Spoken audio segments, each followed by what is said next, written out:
사람은 근본적으로 혼자 살 수 없게끔 만들어졌어요. 존재적으로 혼자 살 수 없게끔 만들어졌죠. 그래서 사람이 하나님의 형상에서 나왔죠. 하나님은 영원토록 공동체로 존재하시죠. 성부, 성자, 성령. 그러니까 사랑이 가능한 거죠. 사랑이 하나님으로부터 나왔다고 할 때, 하나님은 사랑이시라고 할 때, 사랑은 상대가 없이 어떻게 사랑합니까? 그러니까 성삼위 하나님 안에서의 사랑이죠. 처음부터 공동체적 관계성 속에 하나님이 계시고 그 하나님의 형상으로 우리를 만드셨기 때문에 우리 존재 안에 이미 사실은 공동체성이 담겨 있다 이렇게 말할 수 있죠. 그리고 삼위 하나님의 공동체성 안에 흐르는 것은 당연히 사랑이죠. 함께 있는 것 자체가 의미가 있으려면 그 안에 사랑이 흐를 때만 의미가 있는 거죠. 그래서 함께 있음과 사랑이 있음은 필연적으로 떼어질 수 없는 것이죠. 사랑은 그래서 근본적으로 누군가를 향해서 흐르는 게 사랑이죠. 그래서 사랑의 기본적인 속성은 타자성이라는 거죠. 그래서 우리끼리만 뭉쳐있는 사랑은 사실은 어떻게 보면 욕망 덩어리가 되죠. 확장성이 없는 거죠. 사랑은 타자성을 갖고 있지만 동시에 확장성을 갖고 있어요. 그래서 흘러가야만 이 사랑의 생명력이 생기는 거죠. 그리스도의 사랑은 계속 흘러넘치는 거예요. 그러니까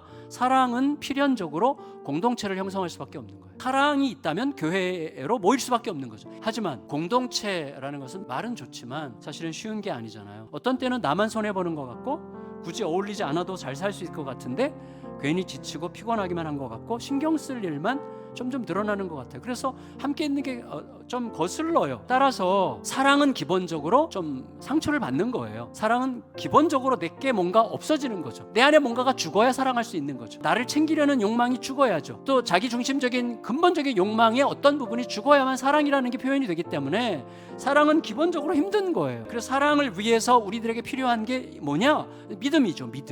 믿음이 없으면 사랑할 수 없어요. 하나님의 사랑이 계속해서 나에게 쏟아 부어질 거라는 사실을 믿어야만 사랑할 수 있는 거죠. 그래서 사실은 사랑의 이야기는 믿음의 이야기예요. 계속 채워주시고 계속 부어주시고 끝까지 책임지실 하나님을 믿어야만 대가를 치르는 사랑을 기꺼이 얼마든지 할 수 있게 되는 거죠. 그래서 그 사랑의 실현을 위해서 하나님께서 책임지실 거라는 사실을 믿는 거예요. 여러분, 사랑을 위한 그 믿음의 길을 잘 걸으라고 하나님께서 우리에게 여러 가지 장치를 주시죠. 말씀을 주시고 성령을 보내시고 우리 눈에 보이게끔 믿음의 사람들을 펼치시죠. 그리고 이제 앞서간 믿음의 사람들의 이야기를 생생하게 듣게 하시고 또 그 비슷한 사람들이 우리 주위에 있게 하시죠. 히브리서 11장에 믿음의 사람들이 쭉 기록되어 있잖아요. 120년 동안 무수한 오해와 비난을 받아가면서도 산꼭대기에 배를 만드느라고 시대에 전혀 어울리지 않는 일을 믿음으로 끝까지 수행한 분이 계시죠. 25년간 믿음의 인내로 기다려서 90세 때 100세 때 아들을 얻은 분이 계시죠. 이런 분들이 우리 앞에 딱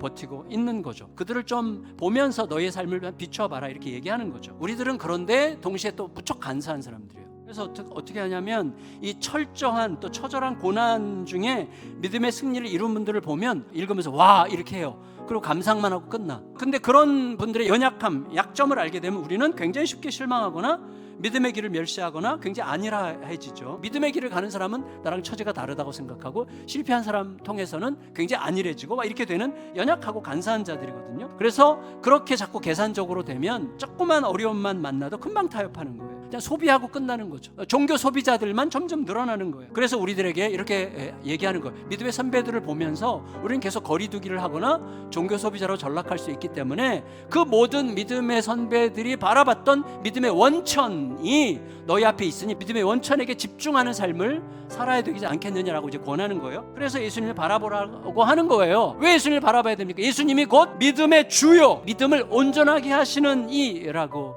했어요. 예수께서 어떻게 어떤 길을 왜 가셨는지를 생각할 때 비로소 그 사랑이 내 안에서 가능한 방식으로 작동하도록 성령께서 함께 하시기 시작한다고 이야기하는 셈이라고 할 수가 있겠어요. 믿음의 원저자가 믿음을 어떤 거라고 우리에게 가르쳐 주시기 위해서 믿음의 피니셔로, 믿음의 종결자로 우리에게 오신 거예요. 그러니까 성탄이라고 하는 것은 절대로 낭만적인 사건이 아니죠. 의심과 두려움과 이해관계와 지지 않으려는 갈망으로 꽝꽝 얼어붙어 있는 우리들의 마음을 사랑으로 버티는 믿음으로 녹이시려고 우리 가운데 오신 거예요. 여러분, 그런 믿음의 길을 잘 걸으면서 예수양남 교회 안에서 구석구석에서 정말 이렇게 신실한 단단하고 아름다운 서로를 계속 성장시키는 그런 믿음의 공동체들이 사방에서 막 일어나는 거룩한 은혜가 임하시기를 예수님의 이름으로 축원합니다.